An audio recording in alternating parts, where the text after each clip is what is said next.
Last one out of Beach City, the 6th episode of Steven Universe's 4th season. And believe it or not, back when the title of this episode was first revealed, a lot of people thought this was going to be some big apocalyptic event kind of episode. That last one out of Beach City was referencing some sort of evacuation of the city. There was even a really good fanimation about it that showed like an evil version of the temple and stuff. It was really cool. But I never thought that because I got what this title was a reference to. It's a reference to a song. Bonus points for anyone who can tell me what song it is down in the comment section down below. Hopefully without cheating and checking Google, because that makes you a dirty, dirty cheater. Let's just say this episode was nothing like a lot of people expected it to be. And unfortunately, I can't go into too much detail about what happens in this episode, because whether or not you enjoy this episode is going to stem from whether or not you get good reactions out of each of the things that happens. At its basis level, this episode is about Pearl having to take Amethyst and Steven, who ends up tagging along, to a rock show when Greg, who had said he would take her, is not able to take her.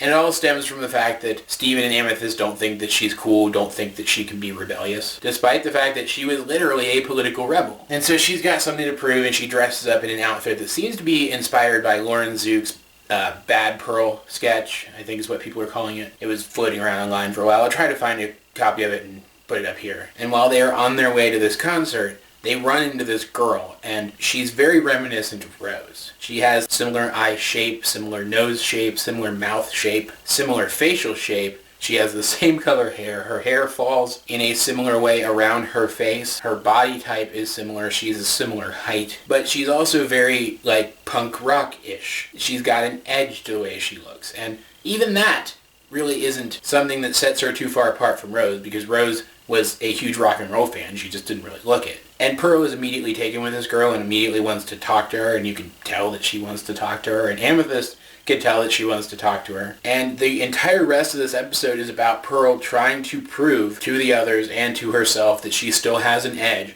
while trying to talk to this girl. And I'm not going to tell you what happens. There's some rebellious stuff that happens in this episode. I'm not going to tell you what it is. I'm not going to tell you whether or not Pearl actually ever gets to talk to this girl. Partially because I don't want to spoil it, and partially because it doesn't matter. It doesn't matter if Pearl talks to this girl in the end. It doesn't matter if the two of them go on dates and fall in love and hook up and get married and live happily ever after. I mean, it does, but it doesn't matter as much as the fact that just being interested in someone else was a huge step for Pearl. I mean, yeah, this person looks like Rose, and that's what initially grabbed Pearl's attention, but Pearl's not so stupid as to think that this person is the same person as Rose. It is such a good sign for Pearl as a character that she has come far enough that she is able to talk to someone else that she is romantically interested in.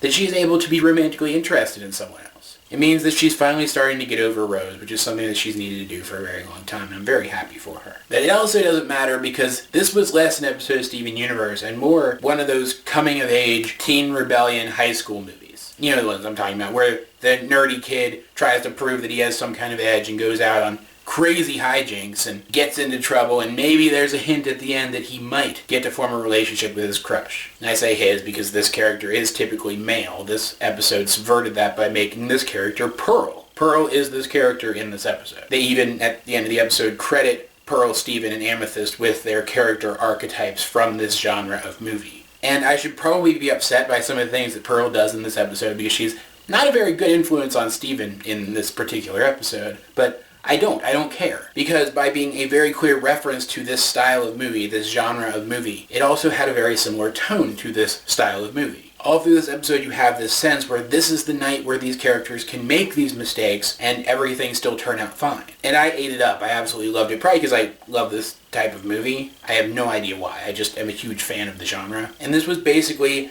a really small, digestible instance of one of these movies featuring some of my favorite cartoon characters. I guess if you're not into that coming-of-age high school teen movie thing, your appreciation for this episode will be lessened, but realize there is other stuff here. We don't know yet if this mystery girl is going to show up in the show again later, but there's always the chance that she will. There's always a chance that she is going to be a legitimate love interest for Pearl, which could have a huge impact on the series. And very, very briefly, before I close out this review, because I am almost done, I want to talk about how appropriate in a kind of poetic way it is that Pearl would be so immediately interested in a rocker type who doesn't seem to be all that older than Greg was when he first met Rose, who is human. She is human. People online have been theorizing that she's some kind of quartz or that she's somehow Rose reincarnated. She's not. She's human.